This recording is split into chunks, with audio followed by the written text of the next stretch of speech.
দেশ ও জাতির কল্যাণে ঐক্যবদ্ধ ইত্তেহাদমিডিয়া.com। দেশ বিদেশের ইসলামী সংবাদ নিয়ে আমরা আছি আপনার পাশে। আসসালামু আলাইকুম ওয়া রাহমাতুল্লাহি ওয়া বারাকাতুহু। ইন্নাল হামদুলিল্লাহ والصلاة والسلام على من لا نبي بعده أما بعد فأعوذ بالله من الشيطان الرجيم بسم الله الرحمن الرحيم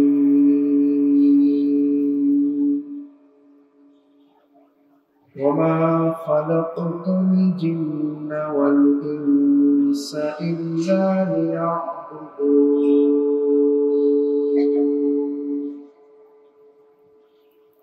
بارك الله لنا ولكم في القرآن العظيم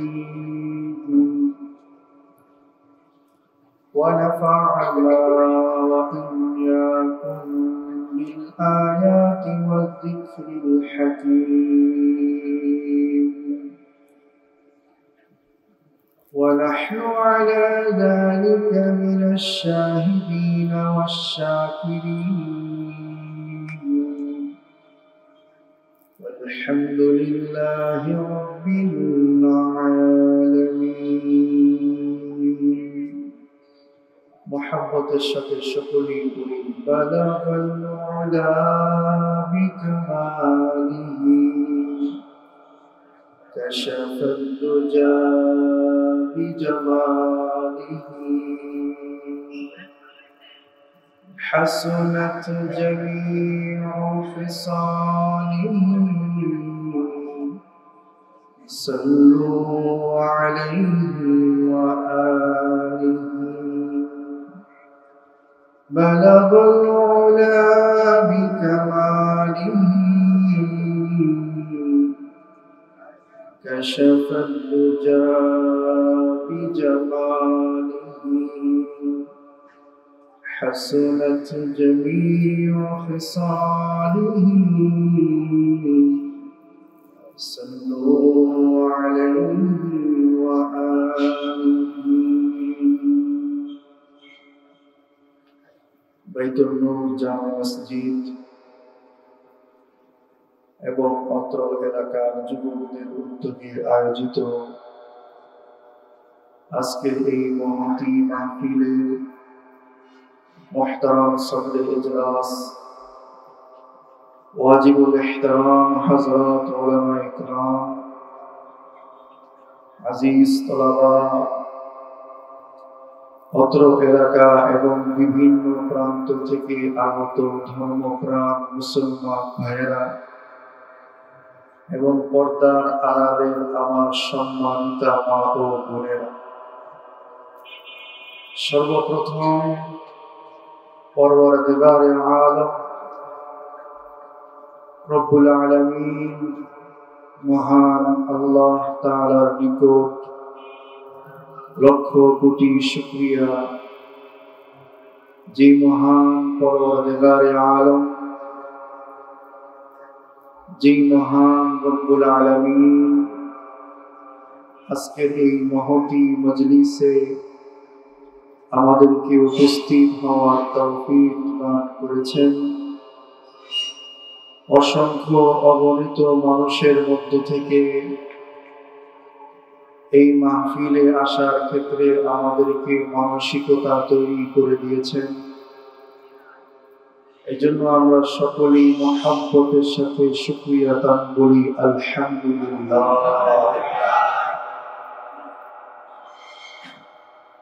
দীর্ঘক্ষণ আপনারা দেশ বরেণ্য উলামায়ে কিরামদের মুবারক জবান থেকে কোরআন এবং হাদিসের গুরুত্বপূর্ণ আলোচনা শুনতেছিলেন। এরই মাঝে আমি আপনাদের সামনে উপস্থিত হলাম। গুরুত্বপূর্ণ একটি বিষয় নিয়ে আপনাদের সামনে সংক্ষিপ্ত সময়ে আলোচনা করার নিয়ত করেছি। সেই নিয়তের প্রেক্ষিতে কোরআন শরীফের অসংখ্য আয়াতে কারিমার মধ্য থেকে একটি আয়াতে কারিমার অংশ বিশেষ আপনাদের সামনে তেলাওয়াত করেছি। তেলাওয়াতকৃত আয়াত এবং নিয়তকৃত বিষয়ের উপর তথ্য গবেষণা সমৃদ্ধ একটি আলোচনা দিক নির্দেশনা আপনাদেরকে প্রদান করব। আল্লাহ পাক আমাকে আমলের নিয়তে বলা, আপনাদেরকেও আমলের নিয়তে শোনার তৌফিক দান করুন। সকলে বলুন আমিন।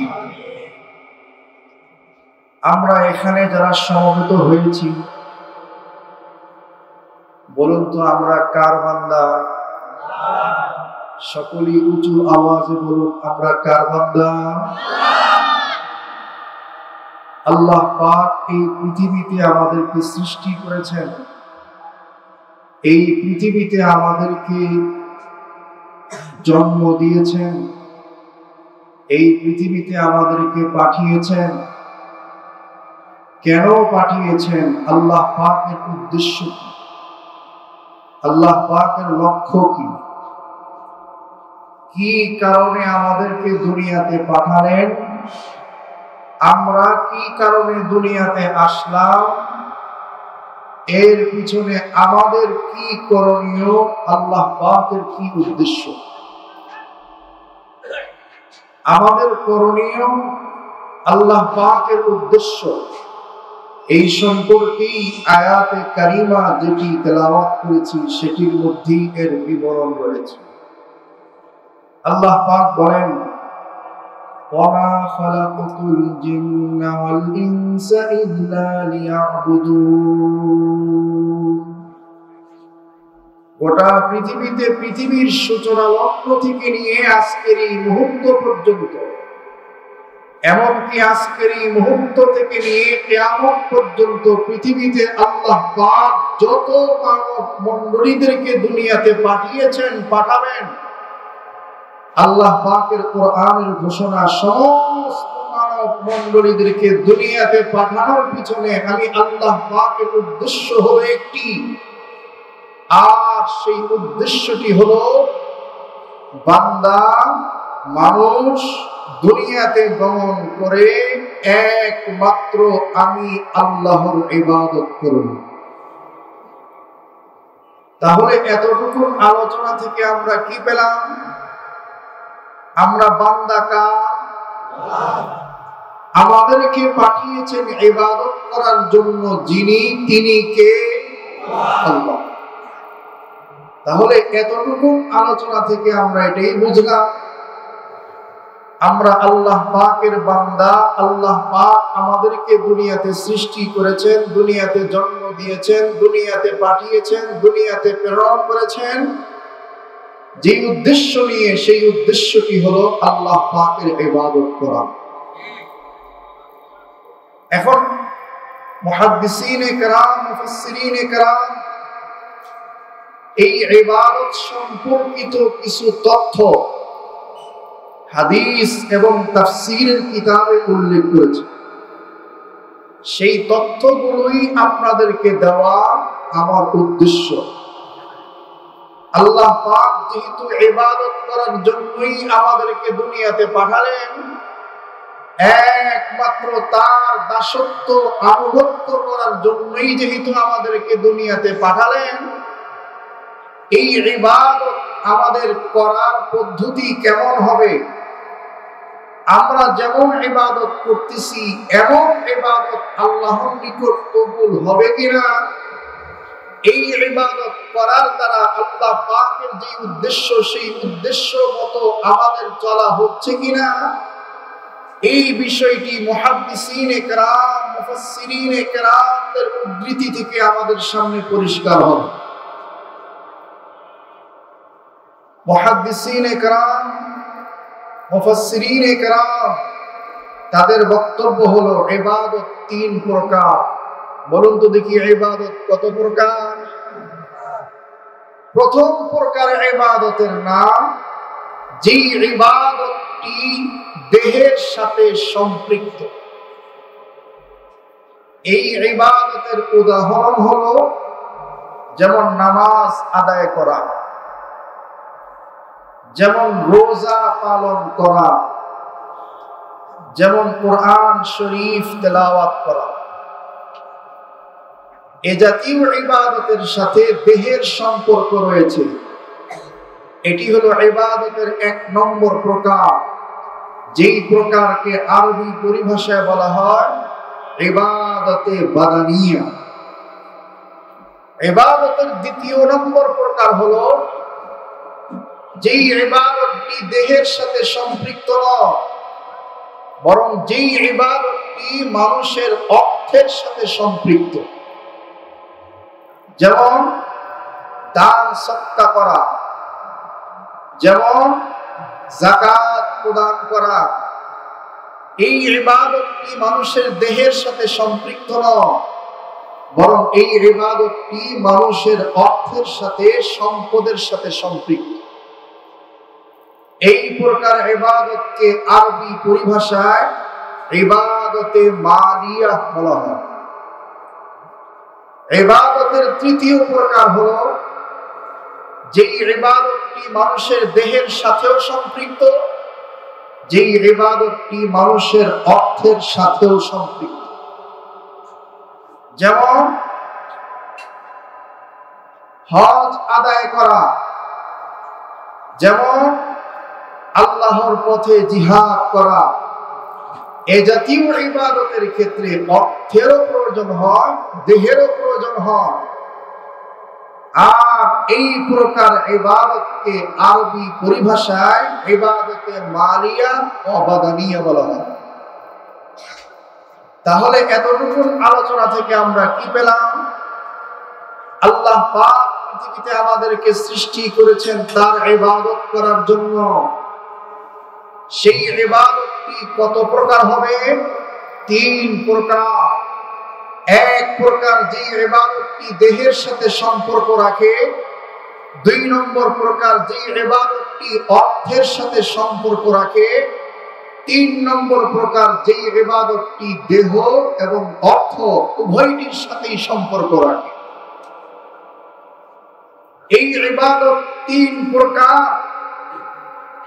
যখন মানুষের মধ্যে পাওয়া যায়, পাওয়া যাওয়া মাত্রই মানুষ এই 3 প্রকারের যে কোনো প্রকারের ইবাদত করা মাত্রই সেই ইবাদতটা কি আল্লাহর নিকট কবুল হয় কিনা, বা কবুল হলেও কবুল হওয়ার পদ্ধতি কি, এই ব্যাপারে মুহাদ্দিসিনে কেরাম, মুফাসসিরিনে কেরাম বিশদ আকারে ব্যাখ্যা উল্লেখ করেছে।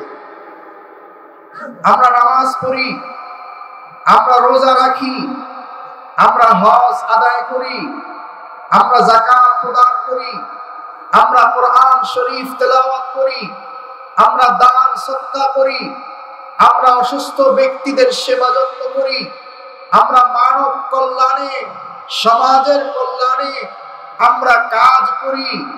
এ জাতীয় যত ভালো ন্যায়সঙ্গত কাজ ইবাদতগুলো করতেছি আমরা, এগুলো কবুল হচ্ছে কিনা আসল মুহাদ্দিসিনে কেরাম, মুফাসসিরিনে কেরাম কবুল হওয়ার যে করণীয়গুলো বলেছেন, কবুল হওয়ার যে শর্তগুলো বলেছেন, আসুন আমরা দেখি আমাদের এই ইবাদতের মধ্যে সেই কবুল হওয়ার শর্তগুলো পাওয়া যায় কিনা।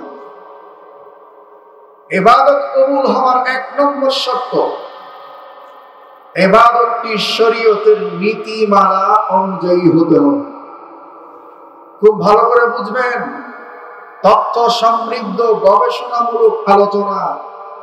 ইবাদত কবুল হওয়ার 1 নম্বর শর্ত হলো ইবাদতটি হতে হবে শরীয়তের নীতিমালা অনুযায়ী, শরীয়তের বিধান অনুযায়ী।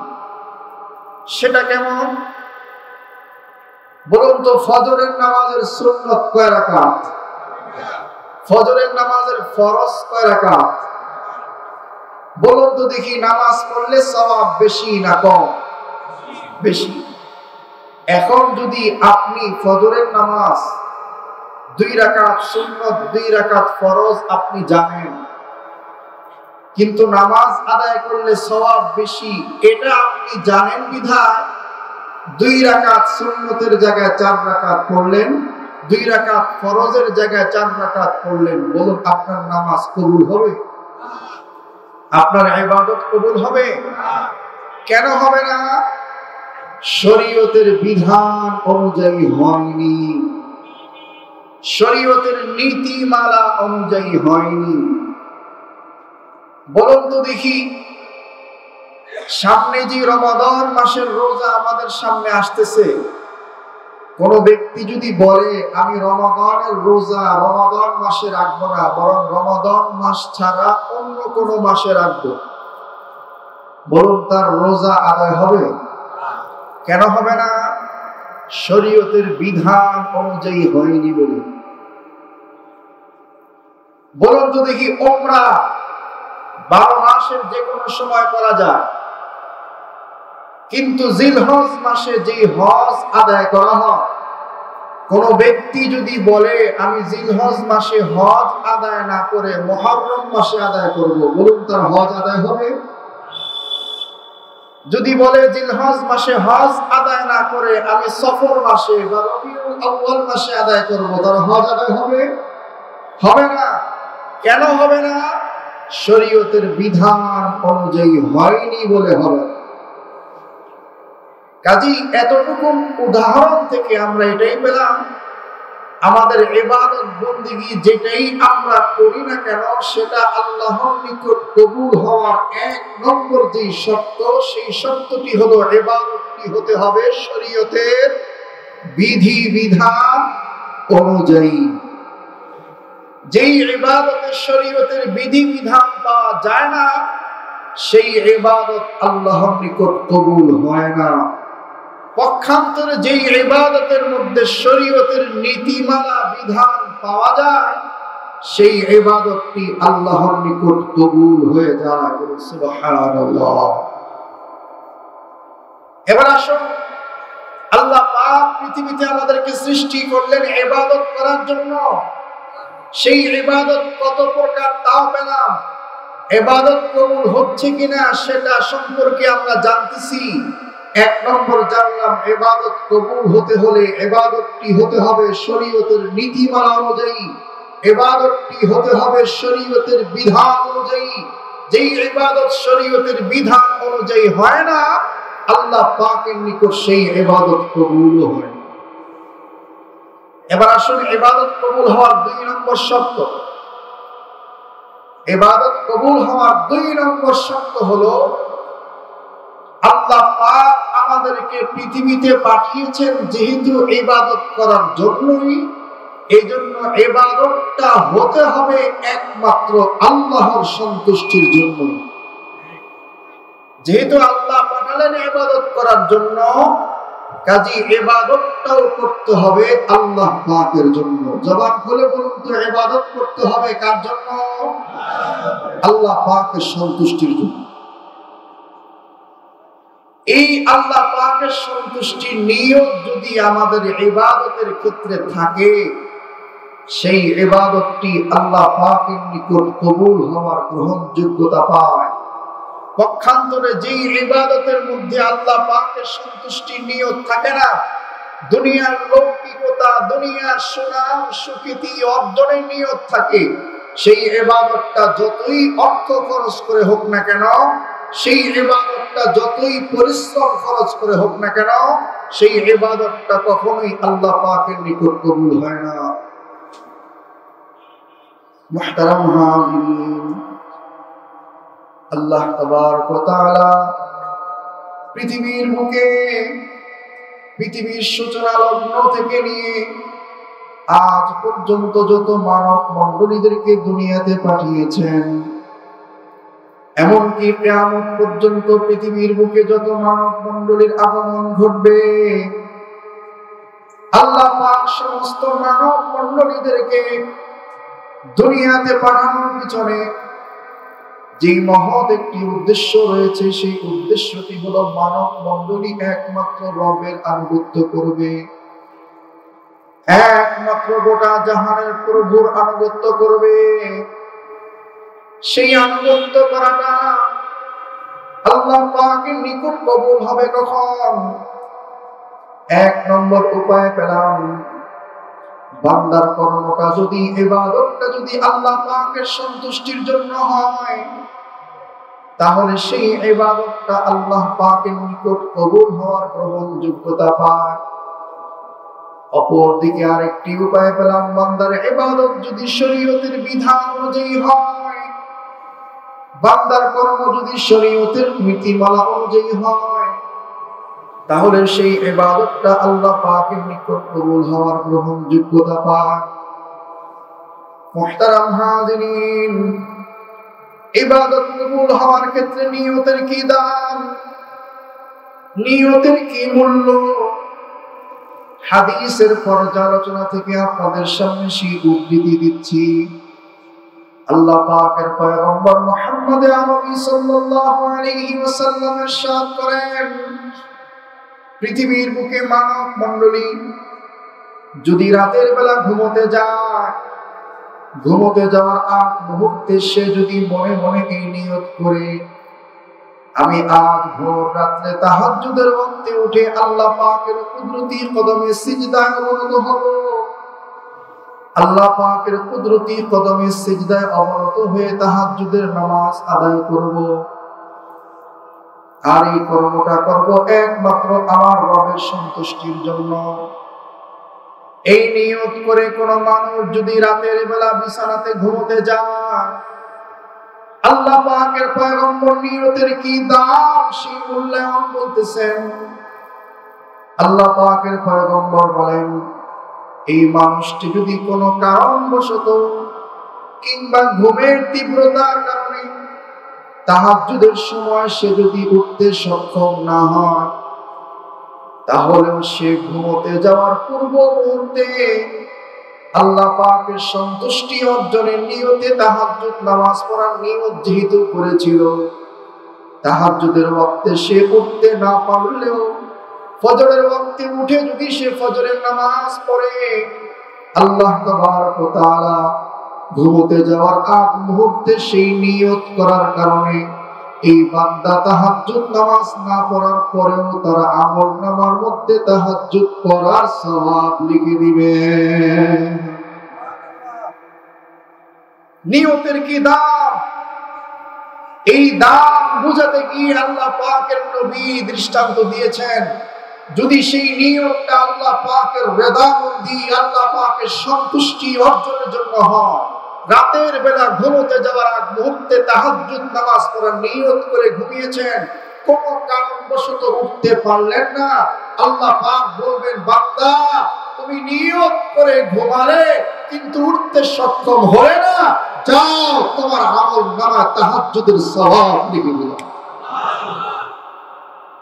নিয়তের কি দাম, এই দামটা হলো কেন, নিয়তটা করেছে বলুন তো দেখি কার সন্তুষ্টির জন্য, কার সন্তুষ্টির জন্য? মুহতারাম হাজিরিন, আল্লাহ পাকের পয়গম্বর এমন অগণিত দৃষ্টান্ত হাদিসে পেশ করেছেন। একজন মানুষ যদি রাতের বেলা ঘুমোতে যাওয়ার আগ মুহূর্তে এই নিয়ত করে, এই ইচ্ছা পোষণ করে যে আমি যদি যুদ্ধের ময়দানে মুজাহিদ হতে পারতাম, বিধর্মীদের বিরুদ্ধে, কাফেরদের বিরুদ্ধে ইসলামের পক্ষে হকের আওয়াজকে বুলন্দ করার জন্য যদি যুদ্ধ করতে পারতাম, আর এই অবস্থাতে যদি আমার মরণ হয়ে যেত, তাহলে কতই না ভালো হতো। আর আমি যুদ্ধতে অংশগ্রহণ করতাম, সেই যুদ্ধে অংশগ্রহণ করে আল্লাহ পাকের রাহে নিজের জীবনকে বিলিয়ে দিতাম আল্লাহ পাকের সন্তুষ্টির নিয়তে, তাহলেও কতই না ভালো হতো। মুহতারাম হাজিরিন, এই নিয়ত করে একজন মানুষ যখন ঘুমোতে যায়, আল্লাহ পক্ষ থেকে ওই মানুষটির যদি হায়াত ফুরিয়ে যায়, ওই রাতে যদি সেই মানুষটি ইন্তেকাল করে, ওই মানুষটি সেই রাতে যদি দুনিয়া থেকে বিদায় নেয়, আল্লাহ পাকের পয়গম্বরের ঘোষণা, ঘুমোতে যাওয়ার আগ মুহূর্তে সে মুজাহিদ হওয়ার আশঙ্কা করার কারণে, মুজাহিদ হওয়ার আকাঙ্ক্ষা করার কারণে, ঘুমোতে যাওয়ার আগ মুহূর্তে শহীদ হয়ে মৃত্যুবরণ করার আকাঙ্ক্ষা পোষণ করার কারণে আল্লাহ তাবারক ওয়া তাআলা সেই রাত্রে তার মরণ হলে আল্লাহ পাক তাকে শহীদি মরণ হিসেবে কবুল করে নেন। শুধুমাত্র নিয়তের দাম। ঘুমোতে যাওয়ার আগ মুহূর্তে নিয়ত করেছে, আল্লাহ আমার অনেক বড় ইচ্ছা যুদ্ধের ময়দানে আল্লাহ এবং তার রাসূলের দুশমনদের বিরুদ্ধে, ইসলামের দুশমনদের বিরুদ্ধে, কাফেরদের বিরুদ্ধে আমি লড়াই করব। নিজের জীবনের শেষ রক্ত বিন্দু পর্যন্ত যুদ্ধের ময়দানে লড়াই চালিয়ে যাব। নিজের জীবনের শেষ নিঃশ্বাস পর্যন্ত যুদ্ধের ময়দানে লড়াই চালিয়ে যাব। এই অবস্থায় আমার মরণ হবে, এই অবস্থায় আমি শহীদ হব। এই নিয়ম করে কোন মানব যদি ঘুমিয়ে যায়, সেই রাত্রে যদি তার মরণ হয়ে যায়, আল্লাহ পাকের নবী বলতেছেন ওই ব্যক্তির মরণ শহীদের মরণ হিসেবে কবুল হয়ে যায়। বলুন তো দেখি, এই মরণ শহীদি মরণ, ঘুমের মরণ শহীদি মরণ হলো কেন? সে যুদ্ধে অংশগ্রহণ করবে, শহীদ হবে, কার সন্তুষ্টির নিয়ত করেছে? কার? কাজে সন্তুষ্টির নিয়ত যদি হয় আল্লাহ, সেই ইবাদতটা কতটুকু দামি হয় দেখুন। ঘুমিয়ে থেকেও তাহাজ্জুদ না করেও তাহাজ্জুদের সওয়াব, ঘুমিয়ে থেকেও যুদ্ধ না করেও শহীদ হওয়ার সওয়াব। জবান খুলে বলুন না সুবহানাল্লাহ। মুহতারাম হাজিরিন, আল্লাহ পাকের সন্তুষ্টির জন্য ইবাদতের কি দাম। বনি ইসরাইলের এক ব্যক্তি পথিমধ্যে হাঁটতেছিল, রাস্তার পথিমধ্যে তখন তার দৃষ্টিতে পড়ল একটি বিশাল পাহাড়, বিশাল একটি পাহাড়। বনি ইসরাইলের এক ব্যক্তির সামনে, দৃষ্টির সামনে পড়ল। তখন সেই ব্যক্তিটি মনে মনে এই নিয়ত করতেছে, আল্লাহ এই পাহাড়টি তুমি যদি আমার জন্য আটা বানিয়ে দিতে, তাহলে তোমার সন্তুষ্টির জন্য এই আটাগুলো মানুষের মাঝে বিলিয়ে দিতাম। মুহতারাম হাজিরিন, বনি ইসরাইলের সেই ব্যক্তিটির জবানের এই আকাঙ্ক্ষা, দিলের এই আকাঙ্ক্ষাটা আল্লাহ পাকের নিকট এতটাই পছন্দ ছিল, আল্লাহ তাবারক ওয়া তাআলা সেই যুগের নবীর নিকট ওহী প্রেরণ করলেন, ও পয়গম্বর, আপনার যুগের একজন উম্মত আকাঙ্ক্ষা করতেছেন তার সামনে থাকা পাহাড় যদি আটা হয়ে যেত, তাহলে তিনি সেই আটাগুলোকে মানুষের মধ্যে বিলিয়ে দিতেন আমি আল্লাহ সন্তুষ্টির জন্য। ও পয়গম্বর, আপনি শুনে নিন, রবের পক্ষ থেকে ওহী, রবের পক্ষ থেকে বার্তা, রবের পক্ষ থেকে পয়গাম। আর সেই পয়গামটি হলো, আপনার এই উম্মত শুধুমাত্র আকাঙ্ক্ষা করেছে পাহাড় আটা হয়ে গেলে সে দান করে দিবে। এই আকাঙ্ক্ষা করার কারণে, আর সেই এই আকাঙ্ক্ষাটা করেছে সে এই পাহাড়টা আটা হয়ে গেলে আমি আল্লাহর সন্তুষ্টির জন্যই দান করে দিবে। এই আকাঙ্ক্ষা পোষণ করার কারণে হে নবী আপনি জেনে নিন, আমি আল্লাহ তাবারক ওয়া তাআলা এই পাহাড়টা আটা হয়ে গেলে দান করলে যে সওয়াব পেত, এই লোকটা সেই পরিমাণ সওয়াব তার আমলনামার মধ্যে লিখে দিলাম। কত বড় নিয়তের দাম! হাঁটতে গিয়ে দেখে একটি পাহাড়, মনে মনে নিয়ত করতেছে, আল্লাহ এই পাহাড়টি যদি মানুষের মধ্যে দান করে দিতাম। আল্লাহ পাক তিনি তার মনের এই আকাঙ্ক্ষাটা এতই পছন্দ করেছেন, আল্লাহ বলতেছেন, বান্দা যা, পাহাড়টা আটা হলে দান করলে তুই যেই পরিমাণ সওয়াব লাভ করতি, তোর মনের নিয়তের কারণে আমি আল্লাহকে সন্তুষ্ট করবি। যা, এই নিয়তের কারণে আমি এই পাহাড়টাকে আটার পরিমাণ বানিয়ে দান করার সওয়াব তোর আমলনামার মধ্যে লিখে দিলাম। নিয়তের কি দাম। মুহতারাম হাজিরিন, হযরত আব্দুল্লাহ ইবনে আব্বাস রাদিয়াল্লাহু আনহু বর্ণনা করেন, হাদিসে কুদসির পরিভাষা, ইবাদত কবুল হওয়ার জন্য নিয়তটি হতে হবে একমাত্র আল্লাহ পাকের সন্তুষ্টির জন্য। সেই নিয়তের কি দাম। হাদিসে কুদসিতে হযরত আব্দুল্লাহ ইবনে আব্বাস রাদিয়াল্লাহু আনহু সেই বর্ণনা দিয়েছেন। হযরত আব্দুল্লাহ ইবনে আব্বাস রাদিয়াল্লাহু আনহু বলেন, আল্লাহ পাকের পয়গম্বর বলেছেন, পৃথিবীতে মানব মণ্ডলী যখন কোন গুনাহের নিয়ত করে থাকে, সেই গুনাহের কর্মটা বান্দা যতক্ষণ পর্যন্ত সম্পাদন না করেন, আল্লাহ পাক ততক্ষণ পর্যন্ত ফেরেশতাদেরকে গুনাহ লেখার আদেশ দেন না। আল্লাহ পাক ফেরেশতাদেরকে বলতে থাকেন, ও ফেরেশতারা, বান্দা গুনাহের নিয়ত করেছে কিন্তু এখনো যেহেতু করেনি, কাজেই বান্দার আমলনামার মধ্যে তোমরা গুনাহের কর্ম লিখবা না। তবে যদি বান্দা গুনাহের কর্ম করে ফেলে, আল্লাহ তাবারক ওয়া তাআলা তখন ফেরেশতাদেরকে বলেন, ও ফেরেশতারা, বান্দা যদি একটি গুনাহ করে থাকে তাহলে একটি গুনাহের কর্মের পরিবর্তে তারা আমলনামার মধ্যে একটি গুনাহ লিখে দাও। আর যদি বান্দা গুনাহের কর্ম করার নিয়ত করার পরেও সেই গুনাহ থেকে নিজেকে ফিরিয়ে আনে, তাহলে আল্লাহ তাবারক ওয়া তাআলা ফেরেশতাদেরকে বলেন, ও ফেরেশতারা, বান্দা গুনাহের কর্মের নিয়ত করার পরেও গুনাহ থেকে নিজেকে ফিরিয়ে এনেছে, যাও বান্দার আমলনামার মধ্যে গুনাহ থেকে নিজেকে ফিরিয়ে আনার বিনিময়ে তারা আমলনামার মধ্যে একটি নেকি লিখে দাও। মুহতারাম হাজিরিন, হাদিস শুধু এতটুকুই সীমাবদ্ধ নয়, নিয়তের কি দাম, নিয়তের কি মূল্যায়ন আল্লাহ তাবারক ওয়া তাআলা তার পয়গম্বর সেই মূল্যায়নটি কিভাবে দিয়েছেন। হযরত আব্দুল্লাহ ইবনে আব্বাস রাদিয়াল্লাহু আনহু সেই মূল্যায়নটি আল্লাহর রাসূলের জবান থেকে এভাবে বর্ণনা করেছেন। পক্ষান্তরে একজন মানব যখন নেক কাজ করার নিয়ত করে, আগের কথার সাথে এই কথাগুলোকে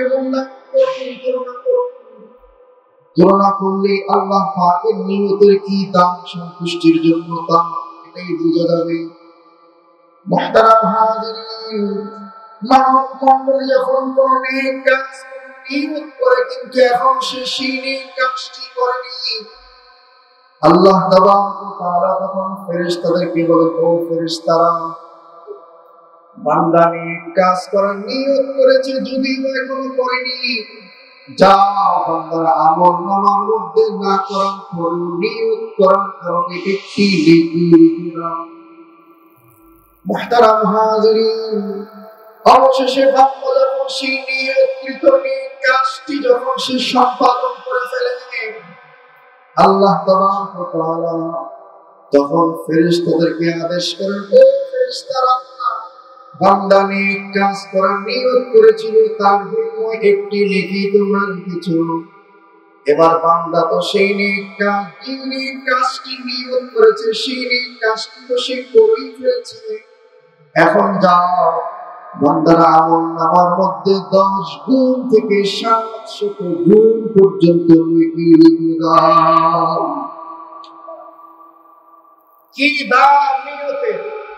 গুনাহের নিয়ত করেছে, গুনাহের কাজ করবে, আল্লাহ ফেরেশতাদেরকে বলেন, ফেরেশতারা, সে তো গুনাহের কাজ করার নিয়ত করেছে, না করা পর্যন্ত গুনাহ লিখবা না। আর যদি গুনাহের কাজ করার নিয়ত করেছে, এখন যদি সে গুনাহ থেকে নিজেকে ফিরিয়ে আনে, এর বিনিময়ে পুরস্কার হিসেবে একটি নেকি আমলনামাতে লিখে দিবা। পক্ষান্তরে বান্দা যদি কোনো নেক কাজ করার নিয়ত করে, বান্দা এখনো সেই নেক কাজটি করেনি, আল্লাহ পাক তখন ফেরেশতাদেরকে বলেন, ফেরেশতারা, নিয়ত করেছে নেক কাজ করার, আর সেই নেক কাজ করার নিয়ত করেছে আমি রবকে সন্তুষ্ট করবে, শুধুমাত্র নিয়ত করেছে, যাও একটা নেকি আমার হাতে লিখে দাও। আপনি করার পরে সে যদি সেই নেক কাজটি সম্পাদন করে ফেলে, ফেরেশতারা দাও 10 থেকে 700 গুণ পর্যন্ত সওয়াব তার আমল নামার মধ্যে লিখেছে। নিয়তের বিধান। এজন্যই মুসলমান ভাইরা ইবাদত কবুল হওয়ার 2 নম্বর শর্ত হলো ইবাদতটি হতে হবে কার সন্তুষ্টির জন্য। আমি নামাজ পড়ব, সন্তুষ্টি নিয়ত করব আল্লাহ। আমি রোজা রাখবো, নিয়ত করব আল্লাহর সন্তুষ্টি। হজ করব, নিয়ত করব আল্লাহর সন্তুষ্টি। যাকাত দিব, নিয়ত করব আল্লাহর সন্তুষ্টি। মাহফিলে আগমন করেছি, হুজুরদের জবাব থেকে বয়ান শুনতেছি, নিয়ত হবে আল্লাহর সন্তুষ্টি। আমি এখান থেকে বাড়িতে করব, বাড়িতে করে যেই কর্মটাই করব, নিয়ত হবে আল্লাহর সন্তুষ্টি। আমি কর্মজীবী, আমি কৃষিজীবী, আমি ব্যবসায়ী, আমি চাকরিজীবী, আমার প্রতিটি কর্মের পিছনে নিয়ত হবে আল্লাহ পাকের সন্তুষ্টি। আমি সমাজ কল্যাণ মানব কল্যাণে আমি নিজেকে নিয়োজিত রাখবো, আমার নিয়ত হবে আল্লাহ পাকের সন্তুষ্টি। আমি অসুস্থ ব্যক্তিদেরকে সেবা করবো, তাদেরকে দেখতে যাবো, তাদের যত্ন নিব, এর উদ্দেশ্য হবে আল্লাহ পাকের সন্তুষ্টি। এভাবে মানব জাতির প্রতিটি কর্ম যদি সে নিয়ত করে আল্লাহ পাকের সন্তুষ্টি, শাইখুল ইসলাম ইমাম ইবনে তাইমিয়া রাহমাতুল্লাহি আলাইহি তিনি কিতাবের মধ্যে স্পষ্টভাবে লিখেছেন, মানুষ ইবাদতের কর্মে যদি আল্লাহ পাকের সন্তুষ্টি নিয়ত করে, সেটি যেমন ইবাদত হিসেবে গণ্য হয়, এই কর্মটি ইবাদত নয়। সেটির মধ্যে যদি মানুষের নিয়ত হয় আল্লাহ পাকের সন্তুষ্টি, তাহলে সেই কর্মটিও ইবাদত হিসেবে পরিণত হয়ে যায়। মুহতারাম হাজিরিন, এটাই হলো শাইখুল ইসলাম ইমাম ইবনে তাইমিয়ার বক্তব্য। মানব বন্দী, নামাজ, রোজা, হজ, যাকাত সহ ইবাদতের যে কর্মগুলোই করুক না কেন, সেই কর্মটাই আল্লাহ পাকের নিকট ইবাদত হিসেবে যেমন গণ্য হয়, ঠিক তেমনি ভাবে মানব মণ্ডলী যখন যে কর্মটি ইবাদত হিসেবে বাহ্যিক ভাবে আমরা পর্যালোচনা করি না, বাহ্যিক ভাবে আমরা তুলনা করি না, সেই কর্মের মধ্যে যদি আল্লাহ পাকের সন্তুষ্টির নিয়ত থাকে, আল্লাহ তাবারক ওয়া তাআলা সেই কর্মকে ইবাদত হিসেবে কবুল করে নেন। কাজেই আল্লাহ পাক আমাদেরকে দুনিয়াতে পাঠালেন কেন? আল্লাহ পাকের ইবাদত করার জন্য। সেই ইবাদতটি কবুল হবে কখন? 1 নম্বর, ইবাদত যখন শরীয়তের নীতিমালা অনুযায়ী হবে তখন। 2 নম্বর, আল্লাহ পাক যে উদ্দেশ্যে আমাদেরকে দুনিয়াতে পাঠালেন, সেই উদ্দেশ্য কবুল হবে কখন? আমাদের প্রতিটি ইবাদত আল্লাহ পাকের সন্তুষ্টির জন্য হবে তখন। এবার আসুন, ইবাদত কবুল হওয়ার 3 নম্বর কি শর্ত? ইবাদত কবুল হওয়ার 3 নম্বর কি শর্ত? আল্লাহর রাসূলের বর্ণনা। عن أنس بن مالك رضي الله عنه أنه قال النبي صلى الله عليه وسلم يا أيها الناس خذوا من الأعمال ما تطيقون فإن الله لا يمل حتى تملوا وإن أحب الأعمال إلى الله ما دام محترم হাজিরিন, আল্লাহ পাকের পয়গম্বরের ঘোষণা হলো ইবাদত কবুল হওয়ার 3 নম্বর শর্ত। আল্লাহ পাকের পয়গম্বর সাল্লাল্লাহু আলাইহি ওয়াসাল্লাম তিনি বলতেছেন, পৃথিবীর বুকে হে মানব মণ্ডলী, তোমরা তোমাদের সামর্থ্য অনুযায়ী আল্লাহ পাকের ইবাদত বندگی করো। সামর্থ্যের বাহিরে কখনো ইবাদত বندگی করতে যেও না। তোমরা ইবাদত করতে করতে যদি বিরক্ত হয়ে যাও, ক্লান্ত হয়ে যাও, আল্লাহ তাবারক ওয়া তাআলা তোমাদের সেই ইবাদত কবুল করতে করতে তিনি কখনো বিরক্ত হন না, ক্লান্তি বোধ করেন না। আর আল্লাহ পাকের নিকট সবচেয়ে পছন্দনীয় আমল হলো যে আমলটি সর্বদা নিয়মিত ভাবে ধারাবাহিক ভাবে আদায় করা হয়,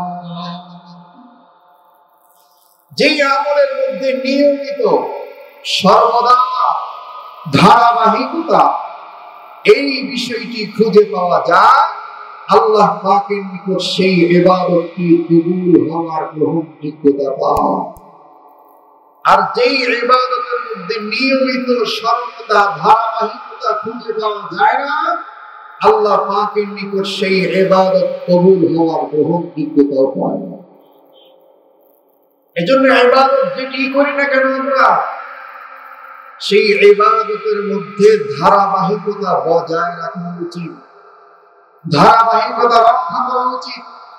আজকে নামাজ পড়লাম, আগামীকাল নামাজ পড়লাম না, আজকে দান করলাম, আগামীকাল করলাম না, আজকে ভালো কাজ করলাম, আগামীকাল করলাম না, এই ইবাদতের মধ্যে গ্রহণযোগ্যতা নাই কবুল হওয়ার ক্ষেত্রে।